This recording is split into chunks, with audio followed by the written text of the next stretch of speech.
भगवान श्री राम को जब उनके पिता दशरथ राजपाट सौंपने वाले थे, तभी उनकी दूसरी पत्नी कैकेयी को उनकी दासी मंत्रा ने खूब भड़काया। मंत्रा ने कहा, राजा तो आपके बेटे भरत को बनना चाहिए।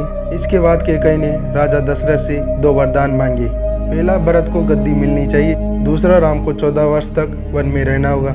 राजा दशरथ को अपनी पत्नी के वरदान पूरे करने पड़ते हैं। जब भगवान श्री राम जी वनवास के लिए अयोध्या से निकले, तब लक्ष्मण जी ने भी उनके साथ जाने के लिए इच्छा जाहिर की। लक्ष्मण के वन जाने की बात सुनकर उनकी पत्नी उर्मिला भी साथ जाने की जिद करने लगती है।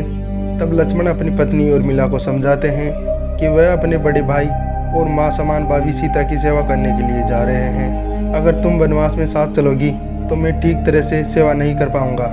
लक्ष्मण के सेवा भाव को देखकर उर्मिला साथ जाने की जिद छोड़ देती है और महल में ही रुक जाती है। वन में पहुंचकर लक्ष्मण भगवान राम और सीता के लिए एक कुटिया बनाते हैं। जब राम और सीता कुटिया में विश्राम करते थे, तब लक्ष्मण बाहर पहरेदारी करते थे। वनवास के पहले दिन जब लक्ष्मण पहरेदारी कर रहे थे, तब उनके सामने निद्रा देवी प्रकट हुई। लक्ष्मण ने निद्रा देवी से वरदान मांगा कि वह 14 साल तक निद्रा मुक्त रहना चाहते हैं। निद्रा देवी ने कहा कि तुम्हारे हिस्से की नींद किसी और को लेनी होगी। लक्ष्मण कहते हैं कि उनके हिस्से की नींद उनकी पत्नी को दे दे।